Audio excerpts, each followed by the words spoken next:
As dry as London is this summer, there's probably no place wetter in the city than the Walthamstow Wetlands. But for 150 years this landscape of 10 Victorian reservoirs, rivers and streams, girded by leafy paths, has been off-limits to the public, visible only through tall metal fences or glimpsed from the carriage of a passing overground train. Now under the summer sun and open to the public, an area the size of Hyde Park is coming into its own with dozens of butterfly and dragonfly species flitting among the foliage alongside an astonishing bird life ranging from herons and peregrine falcons to kingfishers. The project has recently won an REBA National Award for Weatherford Watson Man architects and Kinnear landscape architects who have together created a network of paths, bridges and boardwalks that wind not simply through the landscapes but also through the surviving industrial buildings themselves. The 10 reservoirs were developed over decades from 1863 on what was common grazing land, so it seems only right that access has been restored under a partnership between Walthamstow Council, Thames Water and the London Wildlife Trust. The Wetlands has a cafe in the restored engine house JJR Waters, at the centre of the 200-hectare expanse of the wetlands, which spans north and south of Ferry Lane, is a former engine house where towering steam engines once pumped water from the River Lee into the reservoirs. Its robust red brick halls with titanic, arched Romanesque doorways and windows, now contains a cafe, events, exhibition and education rooms, including within the 15 meters high triple-engine room. It was designed for monster machines, explains William Mann. How do you fit people into that without losing this quality? The steel pathway through the building forms stairways, gantries and balconies, balancing rawness with refinement. The demolished industrial chimney has been rebuilt in purple-brown engineering brick as a tower for swifts, punctuated by holes providing red clay nesting blocks.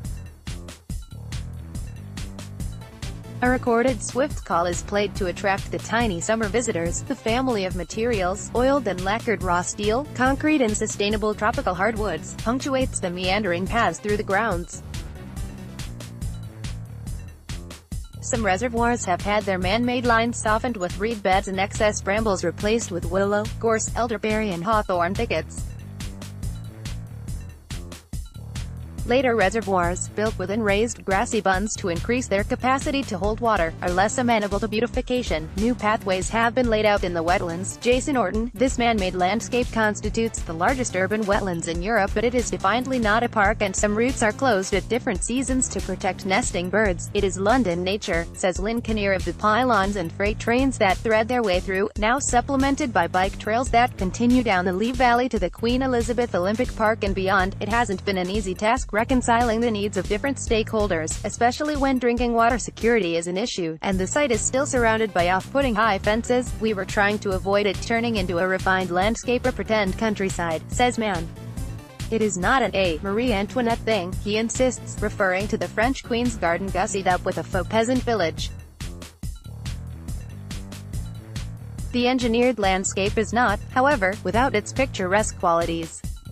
Indeed, illustrations of the earliest reservoirs show gentlemen visitors strolling around their edge, and towards the southern end of the wetlands on the Coppermill stream is the Coppermill Tower, a later part of a handsome early 19th century structure that has been the site of a mill for many centuries. Much of the Coppermill complex is still off-limits, but its handsome tower has been incorporated into the route through the landscape by installing a suspended steel staircase that zigzags up its internal void. View of the restored engine house from the water, JJR Waters. Together with the lookout at the engine house, the Coppermill Tower provides an opportunity to get up above the landscape, to orientate and see the sheer scale of an area that still provides water for 3.5 million London households.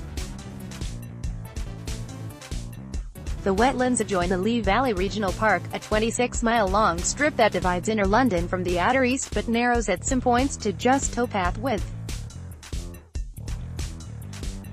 Opening up the wetlands helps create a more meaningful public amenity between neighborhoods where open space can be at a premium.